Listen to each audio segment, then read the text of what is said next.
Hello everyone, this is Prince Kumar Thakur. Welcome to my channel In Depth Insight. आज हम लोग Indian economy के बारे में पढ़ने जा रहे हैं। अब हम इकोनॉमिक डेवलपमेंट का जो डिफिनीशन है उसको समझते हैं। इकोनॉमिक डेवलपमेंट एक तरह का प्रोसेस होता है जो चेंज को दिखाता है और ये एक लंबे पीरियड के दौरान दिखाता है। और जब हम चेंज की बात करते हैं कि इकोनॉमिक डेवलपमेंट जो होता है ये प्रोसेस ऑफ चेंज होता है, तो इसका मतलब ये है ये कैसा चेंज होना चाहिए, ये पॉजिटिव चेंज होना चाहिए। और ये पॉजिटिव चेंज होता है ये विद द टाइम जो लोगों के क्वालिटी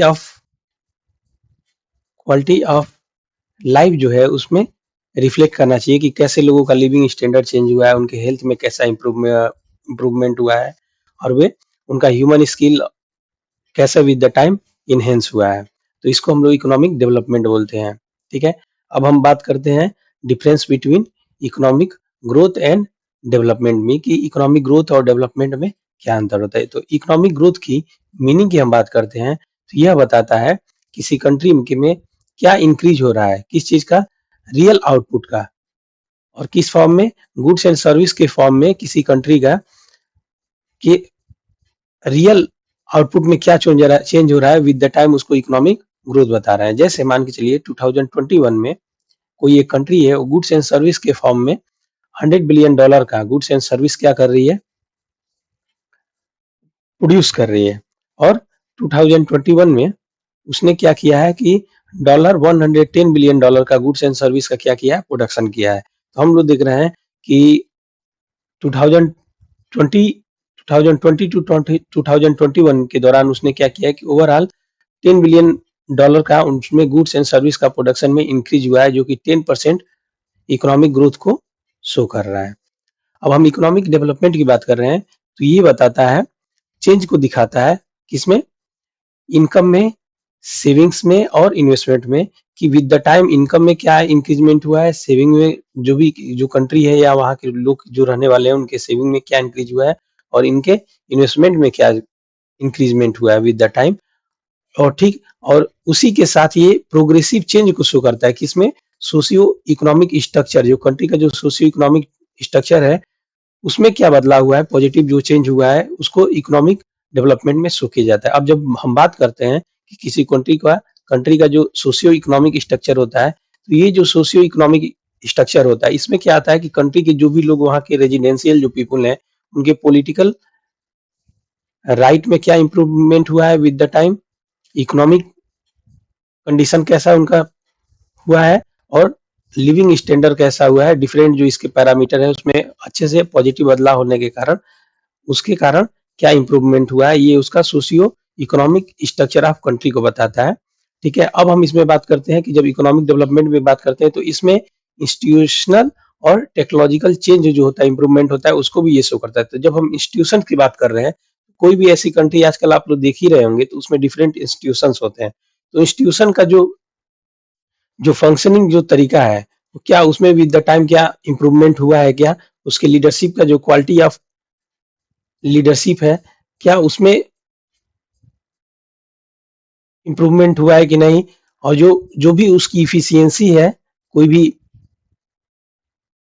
इंस्टीट्यूशन है उसकी इफिशियंसी और इफेक्टिवनेस में क्या चेंज हुआ। जब हम इफिशियंसी की बात कर रहे हैं तो जो भी उसके लिए खर्चा दिया जा रहा है, क्या उसमें अपने जो उसका ऑब्जेक्टिव है क्या उसको कितने परसेंट तक अच्छे से प्राप्त कर रहा है।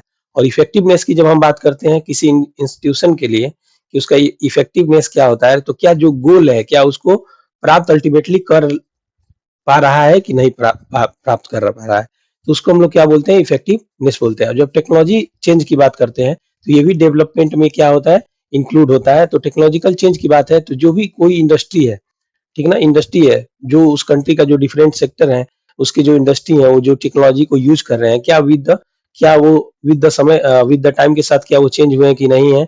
और स्टेट ऑफ आर्ट जो टेक्नोलॉजी है किसी भी गुड्स एंड सर्विस को प्रोडक्शन करने के लिए क्या वो यूज कर रहे हैं कि नहीं, इसको ये बताता है। तो इकोनॉमिक डेवलपमेंट जो है हम देख ही रहे हैं कि ये क्या करता है कि ये काफी इंक्लूसिव होता है और ये किसी भी कंट्री का ग्रोथ और प्लस चेंज दोनों को क्या करता है, शो करता है।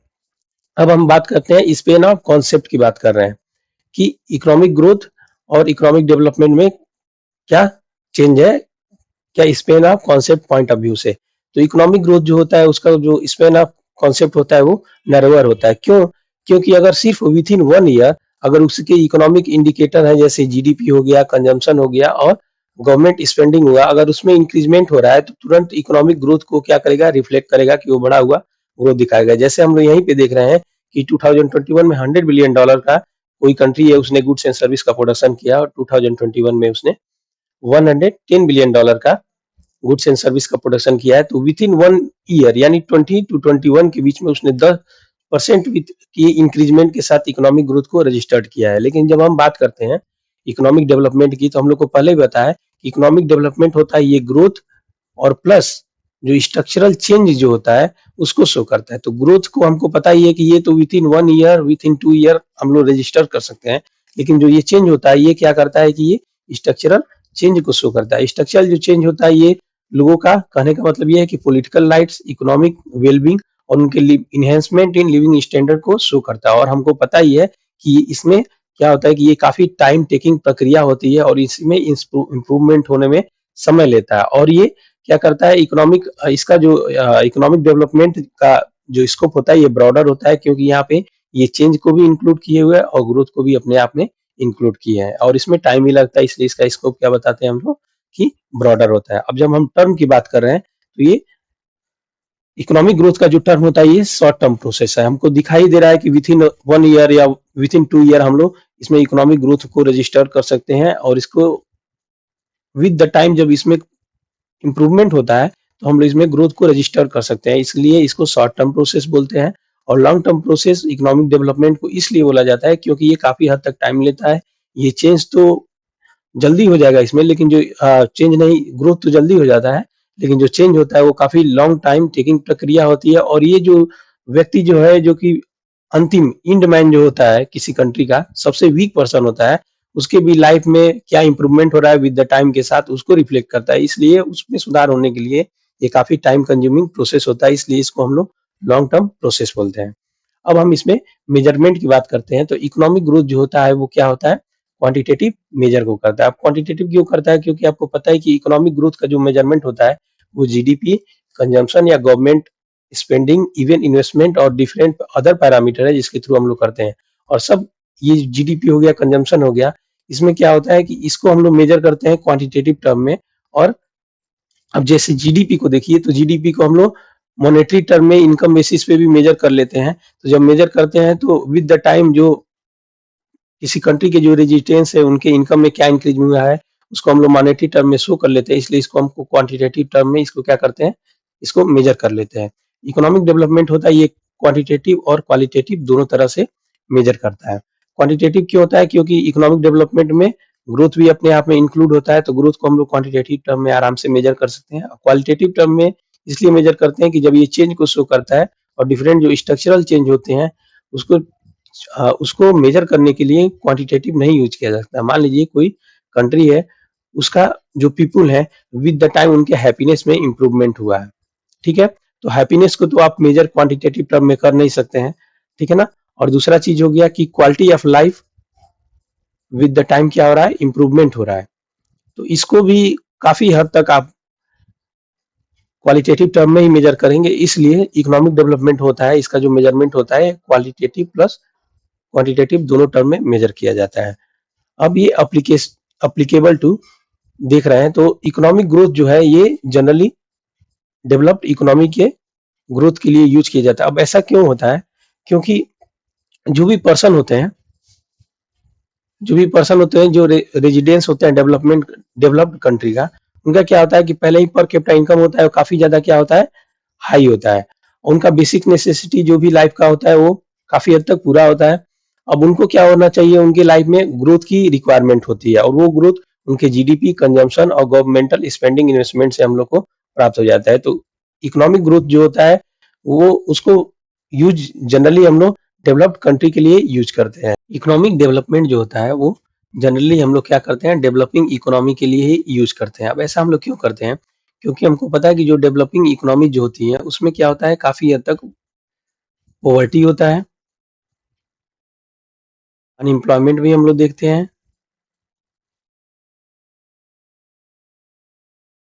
और उसमें इक्वलिटी भी काफी हद तक रहती है। तो अगर किसी कंट्री में अगर हम डेवलपिंग इकोनॉमीज के लिए ग्रोथ को ही कंसीडर करेंगे, उसी से मेजर करेंगे, तो इट में भी वहां पे जो काफी रिचर हैं उनके ही वेल्थ में क्या हो रहा है, इंक्रीजमेंट शो करेगा। लेकिन अदर जो पर्सन है जो कि पहले ही पॉवर्टी से, अनएम्प्लॉयमेंट से, अनइक्वलिटी से अपने आप को घिरा हुआ महसूस कर रहा है, उसके लिविंग स्टैंडर्ड में चेंज नहीं दिखाएगा। इसलिए हम लोग क्या करते हैं कि इकोनॉमिक डेवलपमेंट का जो मेजरमेंट होता है, एप्लीकेशन होता है, वो डेवलपिंग इकोनॉमी के लिए यूज करते हैं। अब हम इसके एग्जाम्पल की बात करें तो इकोनॉमिक ग्रोथ का एग्जाम्पल क्या होता है, जीडीपी होता है, कंजम्पशन होता है, गवर्नमेंट स्पेंडिंग, इन्वेस्टमेंट और पर कैपिटा इनकम इसमें यूज करते हैं इकोनॉमिक ग्रोथ को मेजर करने के लिए। इकोनॉमिक डेवलपमेंट की मेजर के लिए हमको पहले ही पता है कि इकोनॉमिक डेवलपमेंट होता है, ये जनरली क्या कहता है, ग्रोथ ग्रोथ प्लस चेंज दिखाता है, और चेंज जो होता है वो स्ट्रक्चरल चेंज होता है। तो उसको से करने के लिए हम लोग क्या करते हैं कि ग्रोथ ऑफ ह्यूमन कैपिटल की से इसको मेजर करते हैं। ह्यूमन कैपिटल की जैसे बात करते हैं तो क्या स्किल्ड पर्सन है कि नहीं किसी कंट्री में, उसमें क्या इंप्रूवमेंट हुआ है विद द टाइम, उनका एजुकेशन में क्या इंप्रूवमेंट हुआ है, क्वालिटी ऑफ एजुकेशन की बात करते हैं। Decrease in inequality with the time, कैसे इनइक्वलिटी फिगर में कैसे डिक्रीज हो रहा है उसकी हम बात करते हैं।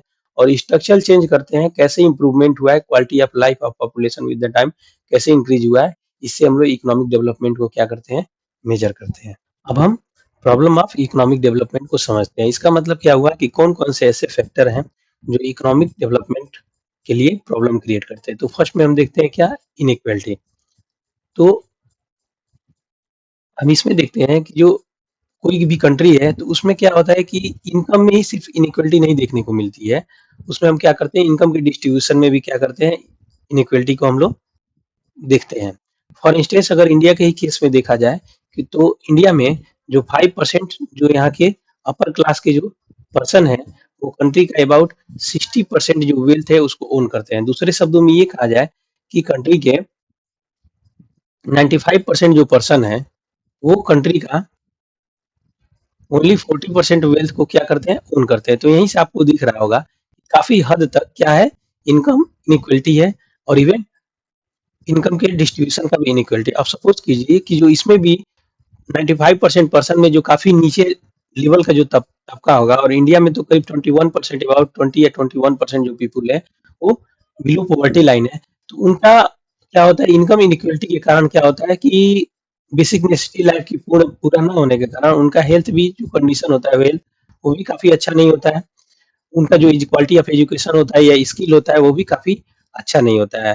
तो अगर ऐसा होगा, जो भी पीपल इसको फेस करता है तो उसका यानी कंट्रीब्यूशन जो होगा टुवर्ड्स इकोनॉमी के प्रति वो क्या होगा, अच्छा कंट्रीब्यूशन जो होगा इकोनॉमी के लिए वो उनका फुल इफिशिएंटली वो कंट्रीब्यूशन नहीं दे पाएंगे। तो ये कहीं ना कहीं क्या होता है कि ये इनकम का इनइक्वलिटी जो होता है वो इकोनॉमिक डेवलपमेंट में क्या करता है, प्रॉब्लम क्रिएट करता है। सेकेंड फैक्टर की हम बात करते हैं तो ये हेल्थ और एजुकेशन होता है। अब हमको पता है कि किसी भी कंट्री के जो भी उसके पीपुल हैं, अगर उनका हेल्थ क्या होगा, क्वालिटी ऑफ जो हेल्थ है वो अगर सही नहीं होगा, अच्छा नहीं होगा, और उनका एजुकेशन जो है, इस एजुकेशन से तात्पर्य स्किल से है, उनका स्किल अच्छा नहीं है, क्वालिटी ऑफ एजुकेशन अगर सही नहीं है, तो उनका जो कंट्रीब्यूशन होगा टुवर्ड्स द इकोनॉमिक डेवलपमेंट वो अच्छा नहीं होगा। यानी वो इफिशिएंटली जितना कैपेबल हो सकते थे उतना वो कंट्रीब्यूशन नहीं दे पाते हैं। जब वो नहीं दे पाते हैं तो एक तरह से ये क्या करता है कि ये प्रॉब्लम प्रॉब्लम क्रिएट करता है। ये क्या होता है, इकोनॉमिक डेवलपमेंट के लिए। अब हमको पता ही है कि किसी भी कंट्री का कोई अगर कंट्री है तो जब वो किसी भी गुड्स एंड सर्विस का प्रोडक्शन करती है तो उसके लिए जो इनपुट जो होता है वो क्या होता है, नेचुरल रिसोर्स होता है। ठीक है, वहाँ का पीपुल का जो हेल्थ है कितना हेल्दी है, जितना हेल्दी होंगे वो उतना अच्छे से काम कर पाएंगे, उनका मन लगेगा। ठीक है ना, तो हेल्थ और उनका जो एजुकेशन है, या दूसरे में एजुकेशन बोले या उसको स्किल बोले, किसी भी काम को करने का तरीका जो होता है वो क्या करता है, एक तरह से किसी भी गुड्स एंड सर्विस के प्रोडक्शन के लिए क्या करता है कि इनपुट के तौर पे ये काम करता है। और जब इसमें इसका क्वालिटी क्या होता है, ओवरऑल जब इसका क्वालिटी अगर डिग्रेड होगा तो जो जो भी ये प्रोडक्शन किसी भी चीज गुड्स एंड सर्विस का करेंगे या अपने फुल कैपेबिलिटी के साथ ये प्रोडक्शन नहीं करेंगे, तो जो इसका आउटपुट जो होता है वो क्या होता है, वो अच्छा नहीं होता है, या आउटपुट का जो लेवल होता है वो जितना हो सकता था उससे कम होता है। तो इसलिए हमको पता चलता है कि एक तरह से गीगो प्रिंसिपल आता है कि गार्बेज इन गार्बेज आउट। अगर आप क्वालिटी का इनपुट नहीं देते हैं किसी भी कंट्री में प्रोडक्शन करने के लिए, तो क्या होता है कि क्वालिटी का आउटपुट आपको बिल्कुल नहीं मिलेगा। गार्बेज इन करेंगे तो गार्बेज आउट मिलता है, ऐसा होता है। तो ये पुअर हेल्थ और पुअर जो एजुकेशन होता है, ये क्या होता है, पुअर हेल्थ और पुअर एजुकेशन जो होता है वो किसी भी इकोनॉमी के लिए क्या करता है, वो प्रॉब्लम क्रिएट करता है उसकी इकोनॉमिक डेवलपमेंट के लिए। थर्ड जो फैक्टर होता है जो इकोनॉमिक डेवलपमेंट के लिए प्रॉब्लम क्रिएट करता है, वो वाइड स्प्रेड पॉवर्टी होता है। अब हमको पता है कि जो भी पीपुल अगर पॉवर्टी फेस कर रहे हैं, तो उनका जो कंट्रीब्यूशन होगा उनके एंड से टुवर्ड द इकोनॉमिक डेवलपमेंट, वो क्या होता है, कम होता है। इसका मतलब क्या है कि वो इफेक्टिवली कंट्रीब्यूशन जो होता है उनका टुवर्ड्स द इकोनॉमिक डेवलपमेंट वो होता नहीं है। अब इसका मेन रीजन क्या होता है, उनका जो हेल्थ होता है वो क्या होता है, पुअर हेल्थ के कारण होता है। वो पॉवर्टी के कारण ही वो क्या होता है, उनका एजुकेशन और स्किल जो डेवलपमेंट हुआ होता है वो अच्छा नहीं हुआ होता है। अब एक फॉर इंस्टेंस अगर इंडिया की सिनेरियो में देखा जाए, तो इंडिया में करीब अबाउट 22% जो पीपुल हैं वो बीपीएल श्रेणी के कैटेगरी के पीपुल हैं। अब अगर इंडिया के पॉपुलेशन से ये देखा जाए तो करीब हमारे यहाँ 32 करोड़ ऐसे पीपुल हैं जो गरीबी को फेस कर रहे हैं। अब जब गरीबी को जो फेस करेगा तो उनका हेल्थ जो होगा वो पुअर होगा, हेल्थ जो होगा वो पुअर होगा, उनका एजुकेशन होगा वो अच्छा नहीं हुआ होगा, स्किल डेवलपमेंट भी नहीं ही हुआ होगा गरीबी के कारण। और इसलिए जितना वो अगर ये गरीबी नहीं होता तो इतने जो 32 करोड़ जो लोग हैं इनका कंट्रीब्यूशन फुली कंट्रीब्यूट करते हैं अपने कैपेबिलिटी के अनुसार इकोनॉमिक डेवलपमेंट में, और इकोनॉमिक डेवलपमेंट में पूरा योगदान देते हैं। लेकिन गरीबी फेस करने के कारण उनका जो कंट्रीब्यूशन होता है वो कई बार नगण्य भी होता है, या जितना इफिशिएंटली जो वर्क कर सकते थे इकोनॉमिक डेवलपमेंट के लिए उतना वो कर नहीं पाते हैं। तो ये भी एक तरह का इकोनॉमिक डेवलपमेंट में क्या करता है, प्रॉब्लम क्रिएट करता है। फोर्थ जो फैक्टर होता है वो होता है क्या, प्रीडोमिनेंटली एग्रीकल्चर डिपेंडेंट इकोनॉमी। अब क्या होता है कि हम लोग कई बार ये ध्यान देंगे कि जो अंडर डेवलप्ड जो कंट्री है, डेवलप्ड कंट्री है या इवन डेवलपिंग जो कंट्री है, उनका पॉपुलेशन का टोटल पॉपुलेशन का लार्ज पोर्शन ऑफ, है ना, लार्ज पोर्शन ऑफ जो पीपल होते हैं वो एग्रीकल्चर में क्या होते हैं, एग्रीकल्चर या एग्रीकल्चर एलाई जो एक्टिविटी होती है उसमें वो इन्वॉल्व होते हैं। और हम लोग इसमें देखते हैं कि जो मार्जिनल प्रोडक्टिविटी होती है, मार्जिनल प्रोडक्टिविटी जो होती है एग्रीकल्चर की वो बहुत ही कम होती है और कई बार नगण्य होती है। तो ये एक तरह का इकोनॉमिक डेवलपमेंट में प्रॉब्लम करते हैं। फॉर द इंस्टेंस अगर इंडिया के केस में देखा जाए तो इंडिया में करीब 50% ऑफ जो पॉपुलेशन जो है वो क्या है, एग्रीकल्चर में या एग्रीकल्चर के एलाइड जो एक्टिविटी है उससे जुड़ी हुई है। और ये टोटल जो जीडीपी में इनका जो कंट्रीब्यूशन है क्या है, 40% ही जीडीपी में ये क्या करते हैं, कंट्रीब्यूट करते हैं। अब ऐसा क्यों होता है, क्योंकि हम देखते हैं कि जो मार्जिनल जो प्रोडक्टिविटी है वो हमको पहले ही पता है कि एग्रीकल्चर में बहुत कम होती है। और इंडिया के सिनेरियो में आप देखें तो एक ऐसे मान लीजिए कोई खेत है, इसका टोटल जो इसमें काम करके इसका इससे अल्टीमेट जो प्रोडक्शन है वो सिर्फ 4 पीपुल ही निकाल सकते हैं। जितना भी ये जो लैंड है, पोर्शन ऑफ लैंड है, जितना प्रोडक्शन कर सकता है उसमें 4 पीपुल ही इनफ है उसका अल्टीमेट प्रोडक्शन को अचीव करने के लिए। लेकिन इसमें क्या कई बार हम देखते हैं कि एक 10-10 लोग या पूरी की पूरी फैमिली इसमें लगी हुई होती है। तो इसमें जो बाकी जो 6 लोग हैं, 6 पर्सन है, उनकी जो मार्जिनल प्रोडक्टिविटी आप देखें तो या तो कई बार जीरो के बराबर होती है या तो ये नगण्य होती है। तो इनकी प्रोडक्टिविटी जीरो होती है। तो यहाँ से हम लोग को क्लियरली पता चलता है कि ये इनका जो बाकी जो 6 लोग हैं इनका जो कंट्रीब्यूशन होगा इकोनॉमिक डेवलपमेंट के लिए वो नगण्य के बराबर होगा, ठीक है। और दूसरा ये क्या होता है कि ये जो एग्रीकल्चर में जो ज्यादातर यहाँ पे जो 6 लोग दिखाई दे रहे हैं जो प्रोडक्टिविटी या तो जिनका मार्जिनल प्रोडक्टिविटी जीरो है या बहुत कम है, ये एक तरह के डिस्गाइज अनएम्प्लॉयमेंट को शो करते हैं, ठीक है। तो ये अनएम्प्लॉयमेंट का भी एक मेजर पोर्शन, ये मेजर पैरामीटर होता है डिस्गाइज अनएम्प्लॉयमेंट। तो इस तरह हमको पता चलता है कि मार्जिनल प्रोडक्टिविटी बहुत ही लो होने के कारण एग्रीकल्चर के एरिया में ये क्या करता है कि इसका जो कंट्रीब्यूशन होता है इकोनॉमिक डेवलपमेंट में वो बहुत ही कम होने के कारण ये प्रॉब्लम क्रिएट करता है इकोनॉमिक डेवलपमेंट के लिए। फिफ्थ जो फैक्टर होता है वो अनएम्प्लॉयमेंट होता है, यानी किसी भी इकोनॉमी के लिए जितने परसेंट उसके पीपल अनएम्प्लॉयमेंट होता है उसका जो इफेक्टिवली जो कंट्रीब्यूशन होता है टुवर्ड द इकोनॉमिक डेवलपमेंट वो क्या होता है, नगण्य होता है। और ऐसे लोग क्या होते हैं जो अनएम्प्लॉयड होते हैं वो इकोनॉमिक डेवलपमेंट में उनका योगदान नहीं होता है और इस तरह ये इकोनॉमिक डेवलपमेंट के लिए प्रॉब्लम क्रिएट करता है। फॉर इंस्टेंस अगर इंडिया के केस में देखा जाए तो 7.9% पीपुल एज ऑफ जुलाई 2023 क्या है, अनएम्प्लॉयड है। इसका मतलब इतने परसेंट पीपुल जो है पॉपुलेशन जो कि वर्किंग क्लास है, जो कि योगदान दे सकते थे इकोनॉमिक डेवलपमेंट में, वो क्या है, अनएम्प्लॉयड है। तो ये एक तरह से क्या है कि इकोनॉमिक डेवलपमेंट में अनएम्प्लॉयड पीपुल जो होते हैं वो क्या करते हैं, प्रॉब्लम ही क्रिएट करते हैं। अब हम मेजर ऑफ इकोनॉमिक डेवलपमेंट को पढ़ते हैं कि किसी भी कंट्री का इकोनॉमिक डेवलपमेंट जो होता है उससे उसको हम कैसे मेजर करते हैं। तो फर्स्ट जो अप्रोच है ये क्रोनोलॉजिकल ऑर्डर में बताया गया आपको, और ये एग्जाम में भी कई बार पूछ देता है, इसलिए आपको अच्छे से इसको याद कर लेना है। तो पहला जो मेजर है वो क्या है, पर कैपिटा इनकम अप्रोच है। ये 1950 में आया था, लेट 1950 यानी 1950 के एंड में ये आया था। सेकंड जो है वो बेसिक नीड अप्रोच है, ये इंटरनेशनल लेबर ऑर्गेनाइजेशन में 1970 में दिया था। थर्ड जो है वो physical quality of life index है, जिसको PQLI शॉर्ट फॉर्म में बोलते हैं। ये MD मॉरिस ने 1979 में दिया था। फोर्थ जो है वो ह्यूमन डेवलपमेंट इंडेक्स, जिसको ADI के नाम से भी हम लोग जानते हैं, ये महबूब उल हक और अमर्त्य सेन ने 1990 में दिया था। फिफ्थ जो होता है वो ह्यूमन पॉवर्टी इंडेक्स है, जो कि इकोनॉमिक डेवलपमेंट को मेजर करता है। ये यूनाइटेड नेशन ने 1977 में दिया था। सिक्स जो है मेजरमेंट वो मल्टी डायमेंशनल पॉवर्टी इंडेक्स, जिसको MDPI के नाम से जानते हैं। ये दो संस्थाएं मिलके ये इसको दी थी। पहला है Oxford poverty and human development initiative, जिसको OPHI के नाम से जानते हैं, और the United Nations development programme जो है ये मिल के मल्टी डायमेंशनल पॉवर्टी इंडेक्स को दिए थे। अब हम इसका पहला पढ़ेंगे कि पर कैपिटा इनकम अप्रोच से कैसे हम लोग इकोनॉमिक डेवलपमेंट को मापते हैं।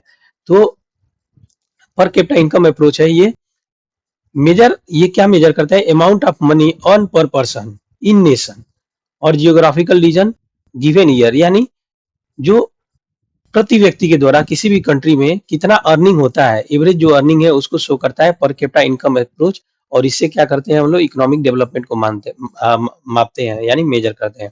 इसमें क्या होता है कि टोटल नेशनल इनकम जो होता है उसको हम डिवाइड कर देते हैं नेशनल पॉपुलेशन से, और फिर हम लोग को क्या प्राप्त होता है, पर कैपिटा इनकम प्राप्त हो जाता है, जिससे हम लोग इकोनॉमिक डेवलपमेंट को मेजर करते हैं। सेकेंड जो मेजरमेंट है इकोनॉमिक डेवलपमेंट का, वो बेसिक नीड अप्रोच होता है।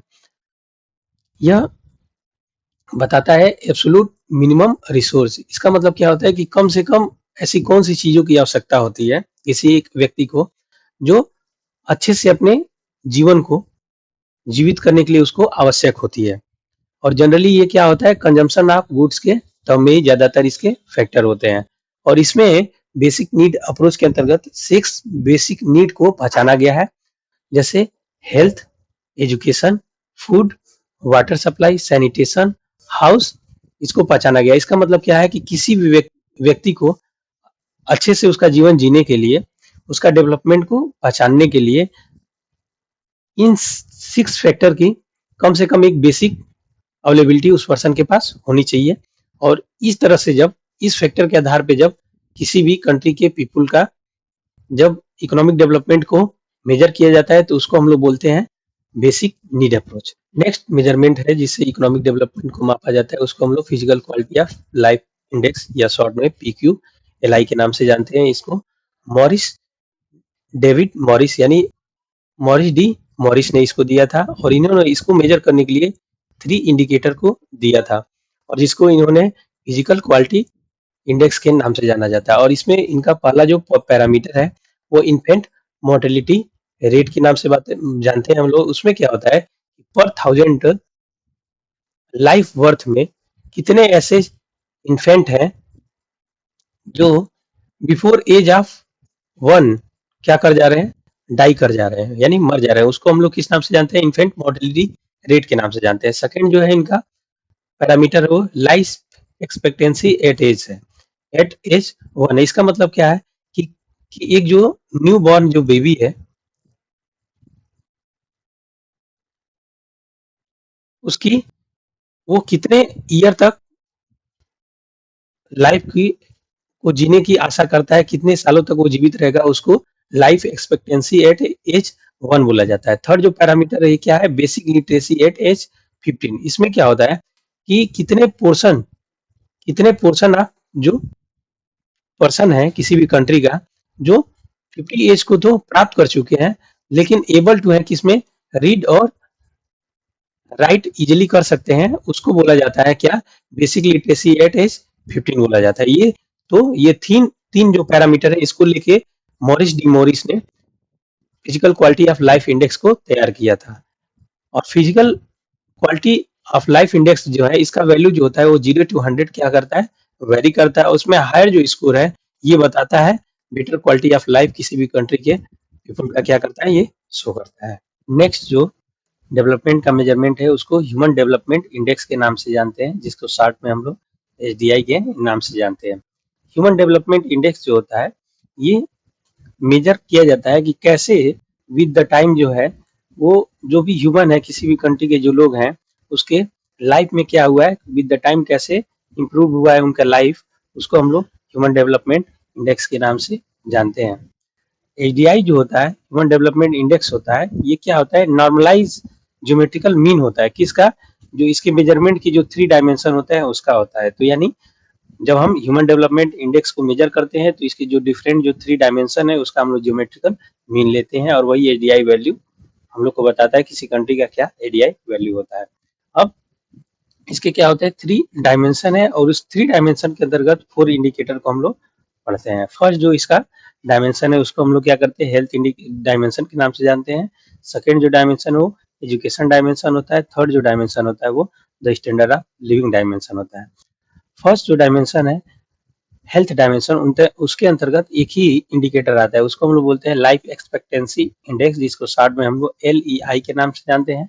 ये कैलकुलेट किया जाता है लाइफ एक्सपेक्टेंसी एट बर्थ से, ये कैलकुलेट किया जाता है। हमको पता ही है कि लाइफ एक्सपेक्टेंसी एट बर्थ क्या होता है कि जब कोई जो इन्फेंट होता है जब वो बर्थ लेता है तो उस समय उसके जीने के कितने साल वो जिएगा, उसके चांसेस क्या है, उसको हम क्या बोलते हैं, लाइफ एक्सपेक्टेंसी एट बर्थ के नाम से हम लोग जानते हैं। सेकंड जो इसका डायमेंशन है वो उसको एजुकेशन डायमेंशन के नाम से जानते हैं और इसमें क्या होता है, 2 इंडिकेटर होता है। तो इसको एजुकेशन इंडेक्स के नाम से जानते हैं। पहला जो इसका इंडिकेटर है इसके अंतर्गत एजुकेशन डायमेंशन के अंतर्गत वो क्या होता है कि इसमें दोनों जो इंडिकेटर है, एक यहाँ से ये वाला इंडिकेटर और सेकंड ये वाला इंडिकेटर, दोनों का क्या होता है, मीन ले लिया जाता है, तब हम लोग एजुकेशन इंडेक्स को कैलकुलेट करते हैं। तो फर्स्ट जो इंडिकेटर है कि year of schooling for adult age 25 years and above. इसका मतलब क्या है कि जो एक एडल्ट पर्सन है जो या तो 25 ईयर है या इससे ऊपर एज का होता है, उसके उसके स्कूल का जो मीन लिया जाता है, यानी जितने भी कंट्री में जितने एडल्ट है जो 25 ईयर को या उससे ऊपर हो गए हैं, उसका मीन ईयर ऑफ जो स्कूल जो उन्होंने अटेंड किया है उसको मीन ले लिया जाता है। और सेकेंड जो इसका इंडिकेटर होता है क्या होता है, expected years of schooling for children of school entering age. इसका मतलब क्या है कि जब एक जो चाइल्ड जो होता है जब वो स्कूल में एंट्री करता है तो उस समय वो कितने दिनों तक स्कूल को, कितने ईयर तक वो स्कूल को अटेंड करेगा, उसको बोलते हैं expected years of schooling for children. तो इन दोनों का क्या किया जाता है, मीन ले लिया जाता है, तब हम लोग एजुकेशन इंडेक्स को EI को क्या करते हैं, कैलकुलेट करते हैं।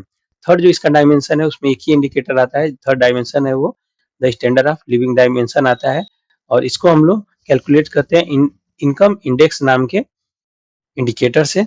इसको कैलकुलेट किया जाता है GNI पर कैपिटा। GNI क्या होता है, ग्रॉस नेशनल इनकम होता है, जिसको हम लोग purchasing power parity in the US dollar के टर्म में क्या करते हैं, मेजर करते हैं। अब जब हम लोग क्या करते हैं कि जब HDI का जो वैल्यू लेते हैं, जो कि तीनों जो मेन इसके डायमेंशन होते हैं उसका क्या होता है, नॉर्मलाइज ज्योमेट्रिकल मीन ले लेते हैं, तो उसका जो वैल्यू आता है वो डिफरेंट 4 कैटेगरी में क्या होता है, उसका वैल्यू आता है। तो फर्स्ट जो ऐसी कंट्री जिनका HDI जो वैल्यू 0 to 0.549 के बीच में आती है उसको लो HDI कंट्री बोलते हैं। सेकंड जो होता है मीडियम HDI वाली कंट्री, इसका मतलब इसमें वैसी कंट्री आती है जिसका जो वैल्यू HDI वैल्यू होता है वो 0.55 to 0.699 के बीच में लाई करता है। थर्ड जो होता है वो हाई HDI वाले कंट्री आते हैं जिसका जो HDI वैल्यू होता है वो 0.7 to 0.799 के बीच में आता है।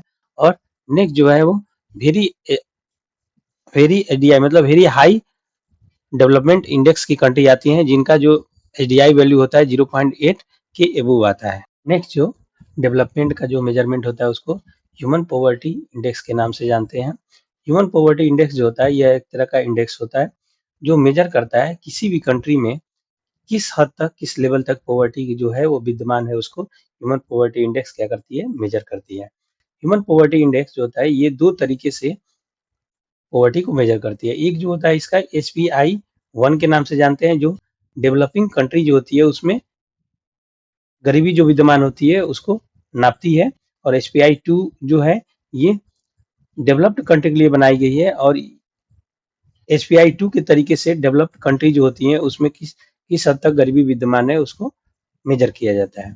अब इन HPI-1 और HPI-2 को 3 जो कंपोनेंट है या पैरामीटर कहेंगे ह्यूमन पॉवर्टी इंडेक्स को, उसके बेसिस पे मापा जाता है। अब हम लोग फर्स्ट लॉन्गेविटी में देखते हैं। तो लॉन्गेविटी में अगर हम डेवलपिंग कंट्री में देखते हैं तो कितने परसेंटेज ऑफ पीपुल हैं जो कि जब जन्म ले रहे हैं और जब 40 एज तक पहुंचेंगे तब तक उनके जीवित नहीं रहने के क्या चांस है, कितने परसेंटेज ऑफ पीपुल हैं जन्म के समय जिनका चांस 40 तक पहुंचते पहुंचते वो मर जाएंगे, उस परसेंटेज ऑफ जो पीपुल होंगे उसको हम लोग लॉन्गेविटी के टर्म में HPI-1 में कैलकुलेट करते हैं। सेकंड जो आता है वो HPI-2 होता है। इसमें क्या होता है कि कितने परसेंटेज ऑफ जो पीपुल है जो बर्थ के समय उनके क्या चांस है कि वो एट द एज ऑफ 60 तक क्या करेंगे, वो बचेंगे नहीं, उसको कैलकुलेट किया जाता है लॉन्गेविटी में फॉर डेवलप्ड कंट्री। अब एक चीज आप यहाँ पे ध्यान देंगे कि HPI-1 में जो ये एज है कैलकुलेट करने का वो 40 क्यों है, और HPI-2 में जो ये एज है वो 60 क्यों है। तो ऐसा होता है कि HPI-1 जो है हमको पहले ही पता है कि ये डेवलपिंग कंट्री के लिए, तो डेवलपिंग कंट्री में क्या होता है कि क्वालिटी ऑफ लाइफ उतनी अच्छी नहीं होती है, और जो लोग होते हैं उतना हेल्दी नहीं होते हैं, जो एजुकेशन चाहे हेल्थ फैसिलिटी होती है उतनी अच्छी नहीं होती है। तो इसलिए इसमें HPI-1 में लॉन्गेविटी को कैलकुलेट करने के लिए सिर्फ 40 एज रखा गया है, और HPI-2 में डेवलप्ड कंट्री में ये जो कैलकुलेशन के लिए जो एज है उसको बढ़ा के 60 कर दिया गया। अब हम सेकंड जो कंपोनेंट है इसका नॉलेज की बात करते हैं। तो इसमें हम लोग देखते हैं कि कितने परसेंटेज आप जो एडल्ट हैं, एडल्ट की जो लिटरेसी रेट है उसको कैलकुलेट करते हैं HPI-1 में, यानी टोटल एडल्ट में कितने ऐसे परसेंट हैं जो ये जानते हैं कि कैसे लिखा और पढ़ा जा सकता है, रीड एंड राइट, इसको कैलकुलेट किया जाता है नॉलेज में HPI-1 में। और सेकंड में क्या देखते हैं कि इसमें HPI-2 में हम लोग देखते हैं कि कितने परसेंटेज ऑफ जो एडल्ट हैं जो पढ़ना लिखना नहीं जानते हैं। तो यहाँ पे क्या है कि कितने परसेंट ऑफ एडल्ट जो हैं जिनको क्या होता है, नहीं पता है how to read and write, की कैसे पढ़ा और लिखा जाता है। और इसमें क्या होता है HPI-1 में हम लोग देखते हैं कि कितने परसेंटेज ऑफ जो एडल्ट हैं जो जानते हैं कि कैसे लिखा और पढ़ा जाता है। तो ये दोनों HPI-1 में और HPI-2 यानी डेवलपिंग और डेवलप्ड कंट्री में ये दोनों डिफरेंस है जिसको आप लोग एग्जाम में ध्यान दीजिएगा। थर्ड जो है इसका जो कंपोनेंट है उसको स्टैंडर्ड ऑफ लिविंग के नाम से जानते हैं। अब इसमें क्या होता है HPI-1 यानी डेवलपिंग कंट्री की जब हम बात करते हैं तो percentage of population not using N improved water, यानी डेवलपिंग कंट्री के सिनेरियो में स्टैंडर्ड ऑफ लिविंग में जो इसके पैरामीटर हैं दो लिए गए हैं इसके अंतर्गत। तो एक क्या है कि परसेंटेज ऑफ पॉपुलेशन जो इम्प्रूव्ड वाटर या क्वालिटी ऑफ वाटर जो है उसको यूज नहीं करते हैं। और सेकेंड जो है कि children under weight for their age, यानी कितने ऐसे बच्चे, परसेंटेज ऑफ जो टोटल जो चाइल्ड है उसमें से कितने ऐसे परसेंट जो बच्चे हैं जो अपने एज के अकॉर्डिंग अंडर वेट है। तो इसमें हम लोग क्या देखते हैं पहले कि क्लीन वाटर को देखते हैं, और सेकेंड क्या है कि अंडर वेट चाइल्ड को हम लोग क्या करते हैं, कंसीडर करते हैं HPI-1 के यानी डेवलपिंग कंट्री में स्टैंडर्ड ऑफ लिविंग को कैलकुलेट करने के लिए। और सेकंड जो है HPI-2 यानी डेवलप कंट्री के लिए, उसमें क्या करते हैं कि ये देखते हैं स्टैंडर्ड ऑफ लिविंग के लिए कि कितने परसेंटेज ऑफ पॉपुलेशन जो है वो बिलो पॉवर्टी लाइन के अंतर्गत अपनी लाइफ को जी रही है। तो उसमें क्या करते हैं डेवलप कंट्री के लिए standard of living percentage of people को देखते हैं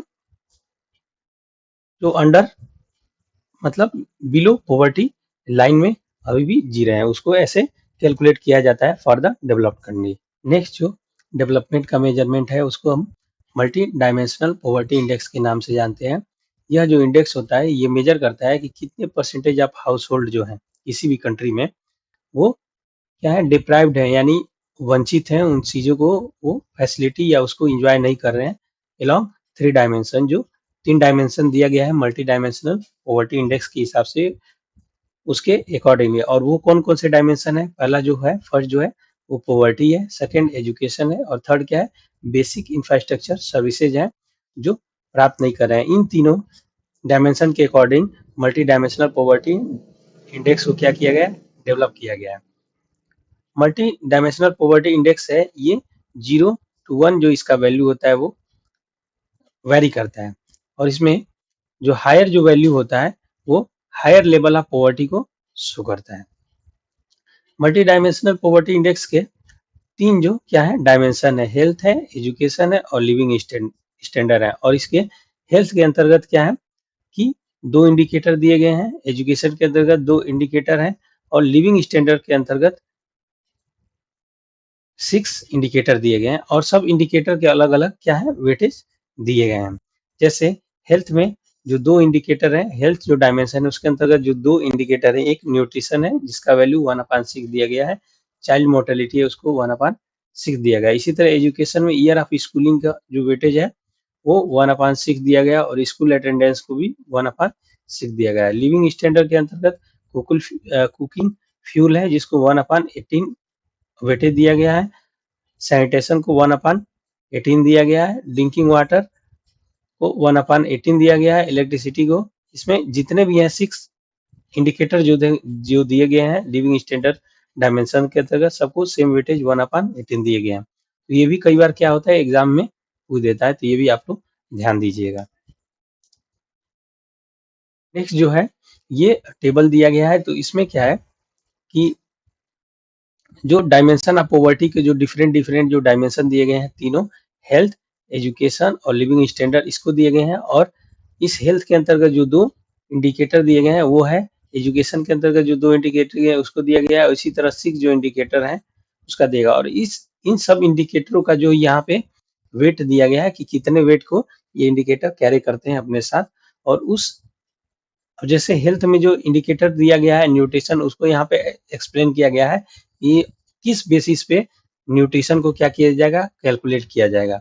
और प्रत्येक जो इंडिकेटर दिया गया है उसमें जो हमारा सस्टेनेबल डेवलपमेंट गोल है जिसके 17 क्या है, सस्टेनेबल गोल के 17 गोल्स जो दिए गए हैं उसको क्या कर रहा है, किसको ये इंडिकेटर क्या कर रहा है, रिप्रेजेंट कर रहा है, वो बताया गया है। तो इसको आप लोग देख लीजिएगा, और अगर हो सके तो आप लोग याद कर लीजिएगा, ज़्यादा बेटर होगा।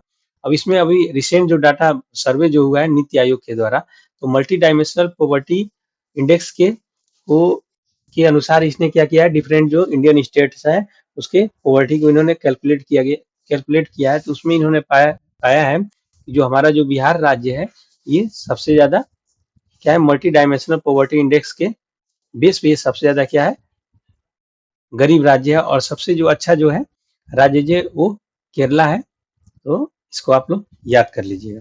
अब हम स्टेजेज ऑफ इकोनॉमिक डेवलपमेंट है उसके बारे में पढ़ेंगे। तो स्टेजेज ऑफ इकोनॉमिक डेवलपमेंट जो है ये प्रोफेसर डब्ल्यू रॉस्टर ने दिया था, और इनके अनुसार क्या है कि किसी भी इकोनॉमी जब डेवलपमेंट को रीच करती है तो एक हिस्टोरिकल अप्रोच को क्या करती है, अडॉप्ट करती है, एक निश्चित ऑर्डर में इसको अडॉप्ट करती है, ठीक ना, जिसको इन्होंने प्रोसेस ऑफ इकोनॉमिक डेवलपमेंट के नाम से जाना है। और उन्होंने उस प्रोसेस को जो निश्चित फिक्स प्रोसेस जो है जिसके थ्रू कोई इकोनॉमिक अपने आप को डेवलप करती है उसको डिस्टिंग्विश किया है गया 5 स्टेजेस में, इन्होंने उसको डिस्टिंग्विश किया है, और इन्होंने इसको 5 स्टेजेस ऑफ इकोनॉमिक ग्रोथ के नाम से बताया है।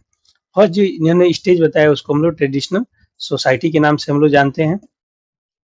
ट्रेडिशनल सोसाइटी का इन्होंने बताया कि इसमें क्या होता है कि लिमिटेड टेक्नोलॉजी और स्टैटिक सोसाइटी होता है। तो जब लिमिटेड टेक्नोलॉजी की इन्होंने बात की है तो जनरली ट्रेडिशनल सोसाइटी जो होती है वो क्या होती है कि एग्रेरियन बेस्ड सोसाइटी होती है। उस सोसाइटी में क्या होता है कि जो भी मेन जो फंक्शन होते हैं या तो एग्रीकल्चर होते हैं, उससे रिलेटेड जो भी प्रोडक्शन होती है जैसे एनिमल हस्बेंड्री हो गई, कृषि हो गया, ये सब इसमें यूज किया जाता है, ठीक है। अब इसका ट्रांजिशन जो होता है ट्रेडिशनल टू प्री कंडीशन के लिए, उसमें इसको बताया इन्होंने कि कुछ एक्सटर्नल इन्फ्लुएंस के कारण और कुछ इंटरेस्ट और मार्केट में चेंज के कारण, जैसे अगर मान लीजिए कि कोई कंट्री है जो डेवलपिंग कंट्री को देख के अपने आप को क्या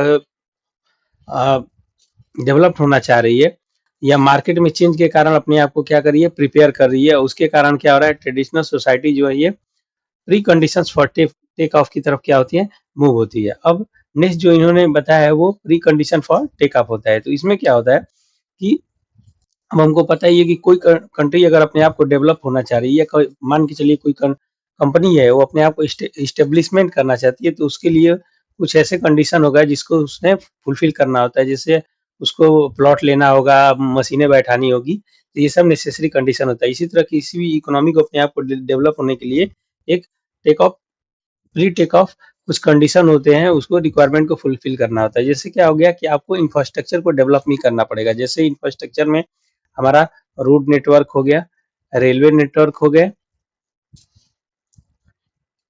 इलेक्ट्रिसिटी हो गई, हैवी इंडस्ट्री हो गई।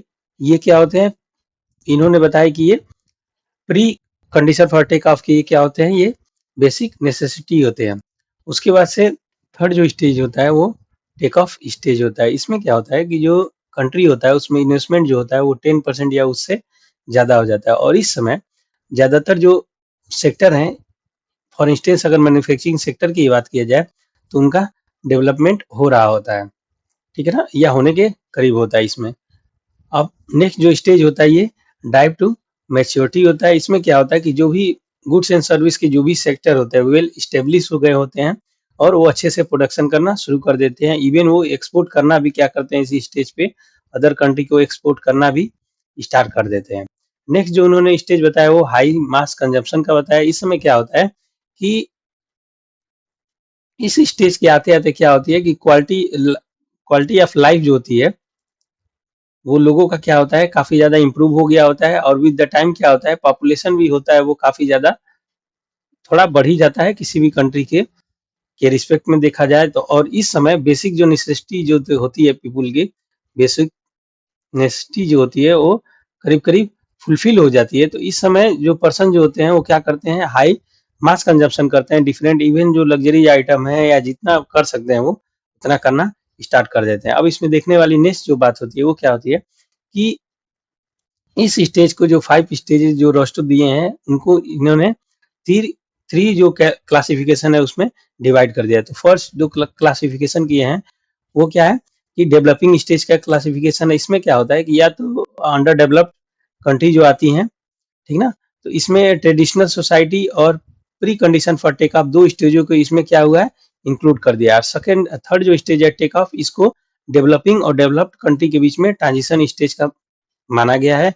और डेवलप्ड का जो स्टेज है वो डाइव टू मैच्योरिटी और हाई मास कंजप्शन को हम लोग इसके अंतर्गत रखते हैं। रोस्टो ने जो stages 5 stages of economic growth दिया है उसका डिफरेंट जो इकोनॉमिक्स हैं उन्होंने क्या किया, उसका क्रिटिसिज्म किया है। अब हम उस क्रिटिसिज्म को वन बाय वन करके देखते हैं। तो फर्स्ट जो क्रिटिसिज्म है इसमें बताया गया है कि ट्रेडिशनल सोसाइटी जो होता है वो डेवलपमेंट के लिए आवश्यक नहीं होता। इसमें क्या है कि कई इकोनॉमी जो कि डेवलपमेंट की तरफ क्या हुई, अग्रसर हुई है, तो उसमें इकोनॉमिस्ट ने ऑब्जर्व किया है कि जरूरी नहीं होता है कि वो ट्रेडिशनल सोसाइटी वाले स्टेज को प्राप्त करें, जिसमें क्या होता है कि जो सोसाइटी होती है वो प्राइमेटिव नेचर की होती है और जनरली एग्रीकल्चर रिलेटेड या एग्रीकल्चर बेस्ड रिलेटेड वर्क को ही करती है। तो वो जरूरी नहीं है कि उसको फेस करते हुए वे आगे जाए।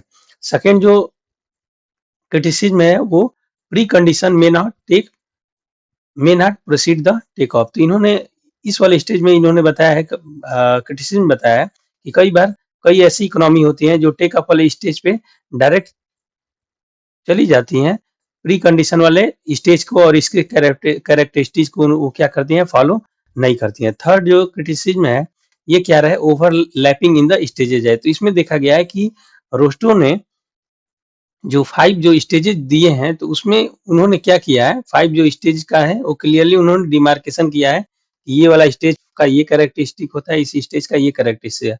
लेकिन कई बार क्या हो कहता है कि किन्हीं 2 स्टेजेस का जो कैरेक्टरिस्टिक होता है वो एक ही स्टेज में दिख जाता है। तो इस तरह हम लोग देखते हैं कि ओवरलैप होता है डिफरेंट स्टेजेस में। अगला जो क्रिटिसिज्म है वो है क्रिटिसिज्म ऑफ टेक ऑफ। तो इसमें कई इकोनॉमिस्ट जो है उन्होंने ऑब्जर्व किया है कि जो टेक ऑफ स्टेज है उसकी जो कंडीशन है, जैसे 10% जो इन्वेस्टमेंट होना ही चाहिए या इससे कुछ ज्यादा होना चाहिए। जरूरी नहीं होता है कि इन्वेस्टमेंट जो होता है, टोटल इकोनॉमी में इन्वेस्टमेंट होता है इसके इतना होता है या इसके अराउंड होता है। और क्या होता है कि कई बार क्या होता है कि कई इकोनॉमी ऐसी जो होती हैं जो टेक ऑफ स्टेज को टच ही नहीं करती हैं और ये सीधे आगे निकल जाती है। तो इस बिंदु से टेक ऑफ स्टेज का क्रिटिसिज्म डिफरेंट इकोनॉमिस्ट ने किया है। नेक्स्ट जो स्टेज है वो है stages of drive to maturity, puzzling and misleading होता है। तो क्या है कि ड्राइव टू मेच्योरिटी का जो स्टेज है वो क्लियरली इसको क्या होता है कि इसके कैरेक्टरिस्टिक जो भी हैं जो उन्होंने दिया गया है,